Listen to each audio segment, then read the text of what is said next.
The apartment door hangs open like a gaping wound in the morning silence.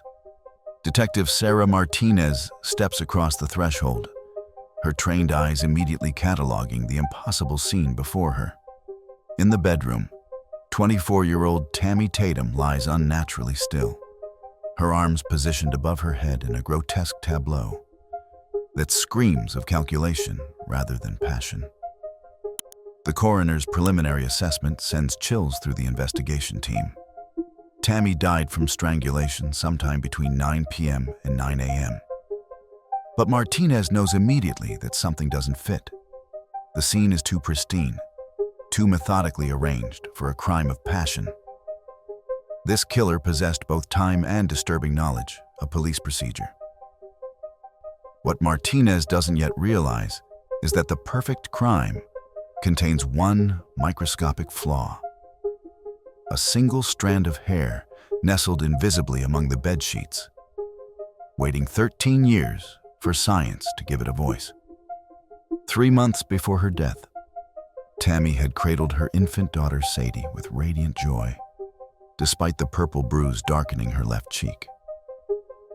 Her relationship with Jim Meadow, a volatile auto mechanic with alcohol-fueled rage, had transformed from passionate romance into a nightmare of hidden bruises and whispered fears.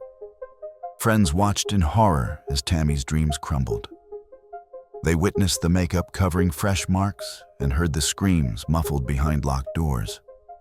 Most disturbing of all, they knew about Jim's graphic threats, describing how he would strangle her if he ever caught her cheating. When Martinez builds her case, every piece of evidence points directly toward Jim Meadow. He had clear motive through a documented history of domestic violence. He had opportunity since the treatment center where he supposedly spent the night sat merely 15 minutes from their apartment. He possessed the means through hands that had already wrapped around Tammy's throat in previous assaults. The circumstantial evidence forms a damning pattern. Threatening letters in Jim's handwriting, a used condom containing his DNA, witness testimony about his violent fantasies. Even baby Sadie's terrified cries when he allegedly kicked down the apartment door paint a portrait of guilt so vivid it seems undeniable. But Martinez feels an inexplicable unease. This crime scene displays a meticulous attention to detail that contradicts everything she knows about Jim's explosive, alcohol-fueled violence. The killer had systematically removed every trace of evidence, behavior more consistent with a calculating predator than a rage-driven batterer. The single foreign hair remains invisible to 1993 technology, its secrets locked away until science can catch up to justice. 3 years later, at 5:17 a.m., a chilling emergency call pierces the pre-dawn silence. Renee Delaney reports a methodical sexual assault that mirrors Tammy's murder in horrifying detail, her voice trembling with terror and determination. For 2 hours, a masked intruder had held Renee captive in her own home, demonstrating the same obsessive attention to evidence removal. He dumped water over her traumatized body, methodically wiping away every trace of his presence with towels, exactly as Tammy's killer had done. Martinez recognizes the signature immediately. Same meticulous cleanup, same early morning timing, same systematic approach to eliminating forensic evidence. 2 crimes separated by 3 years, but sharing an unmistakable methodology that suggests one calculating mind. The connection electrifies the cold case unit. Somewhere in their files lurks a predator who has refined his technique, grown bolder, and continued hunting while hiding in plain sight. During the original investigation, one witness had stood out among the chorus of voices condemning Jim Meadow. Rudy Gaetan, Jim's fellow inmate at the treatment center, had painted vivid pictures of Jim's violent fantasies, describing in chilling detail how the accused man had threatened to harm Tammy if he caught her cheating. Rudy's testimony had been compelling. his apparent insider knowledge of Jim's psychology helping to cement public opinion against the suspected killer. But Rudy carried darker secrets than anyone imagined. Tammy's friends remembered their discomfort around Rudy, how she had confided that he made her skin crawl. She found him creepy, always trying to engage her in conversation when Jim wasn't around.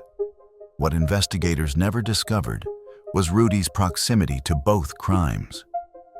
He lived in Renee's apartment complex, watching, waiting, selecting his victims with predatory patience. 2 weeks after Renee's assault, fate intervenes with devastating precision. Rudy crashes his car in a horrific accident, breaking multiple bones and inadvertently breaking his own future.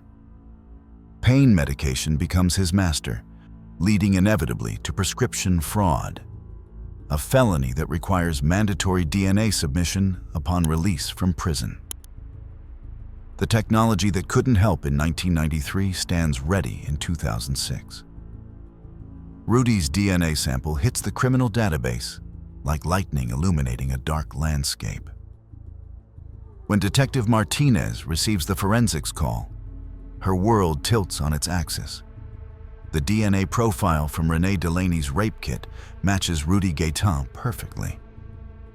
The helpful witness who had painted Jim Meadow as a monster has become the prime suspect in both crimes.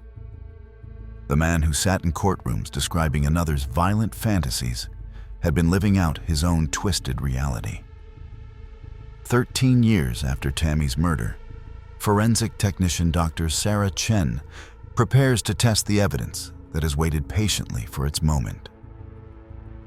The single foreign hair sits under her microscope like a tiny time capsule, holding secrets that could shatter everything they believed about this case.